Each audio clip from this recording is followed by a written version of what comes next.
ये वो कौम है जो अपनी मेहनत से खाती है। देखिए ये इसमें कोई पंडा पुजारी नहीं है जो भीख से खाता होगा, ये सब मेहनत करने वाले लोग हैं। इनकी शक्लों से देखिए कितनी मेहनत करते होंगे। हिंदू धर्म से क्या दिक्कत है आपको? आप मुझे हिंदी धर्म कर रही हैं, देखिए मुझे पंडितों को भी टारगेट कर रही हैं। पोंगा पंडित तो वो है जो तो इस वक्त हमारे साथ डॉक्टर हीरा मीणा जी हैं। जैसे हिंदू मुस्लिम सिख ईसाई जैन बौद्ध सबके पास अपना जनगणना कॉलम है, लेकिन हमारे पास कोई जनगणना कॉलम नहीं है। आप लोगों ने अभी तक फॉर्म भरे हैं स्कूल में, कॉलेज में या सर्विस का फॉर्म, तो फॉर्म भरने के साथ आपकी पूरी आइडेंटिटी उसमें ली जाती है और उसके साथ आपका रिलीजन पूछा जाता है। तो आपने कभी आदिवासी कॉलम देखा उसमें?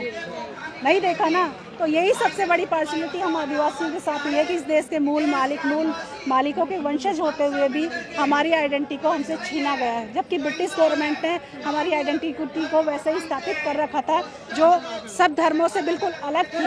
न वो आदिवासी जो जल जंगल जमीन या प्रकृति के साथ अपने जीवन को जीता है और वास्तविक चीज़ों में विश्वास करता है, वो काल्पनिक दुनिया से दूर होता है और मानवीय संबंधों में विश्वास करता है। वो सामूहिकता, स्वनिर्भरता, सहृदयता और सबको साथ लेने की परंपरा के साथ जीता है।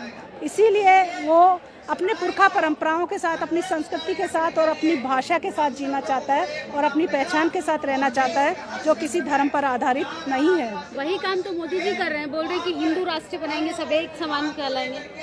देखिए क्या इस देश में मुस्लिम नहीं है? मुस्लिम है ना, ईसाई नहीं है, ईसाई भी है ना, सिख है, बौद्ध है, जैन है, पारसी है और हम आदिवासी हैं। तो सोचिए हिंदू राष्ट्र कैसे बनेगा? क्या किसी एक कौम का कोई राष्ट्र बन सकता है? नेपाल बना है हिंदू राष्ट्र क्योंकि वहाँ हिंदू आबादी बहुत ज़्यादा है। आपको पता होना चाहिए हिंदू और मुस्लिम के बाद तीसरी बड़ी आबादी हम आदिवासियों की है।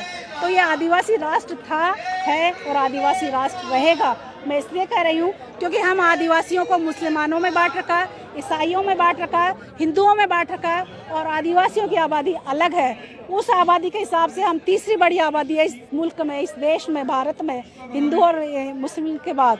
तो सोचिए जब ईसाई धर्म के आदिवासी या मुस्लिम धर्म के आदिवासी या हिंदू धर्म के आदिवासी एकजुट हो जाएंगे तो पहली आबादी होगी आदिवासियों की। इसीलिए मोदी जी और आरएसएस डरे हुए हैं। वो बार बार में क्यों कहते हैं हिंदू राष्ट्र, हिंदू राष्ट्र? क्या उनको नहीं पता संविधान में हिंदू मुस्लिम सिख ईसाई जैन बौद्ध 6 धर्मों को कॉलम कोड मिला हुआ है और इनकी सबकी जनगणना हो रही है? आप लोगों ने अब बचपन से लेकर अब तक देखा, आपके माता पिता दादा दादी सबसे पूछिए कि इस देश में कितने धर्म रहते हैं। और हम कोई गणतंत्र दिवस की परेड नहीं है, उस परेड में जब आप देखते हो कौन से रंग देखते हो आप? वो आदिवासियत के रंग होते हैं, वो पूरे देश भर के आदिवासियों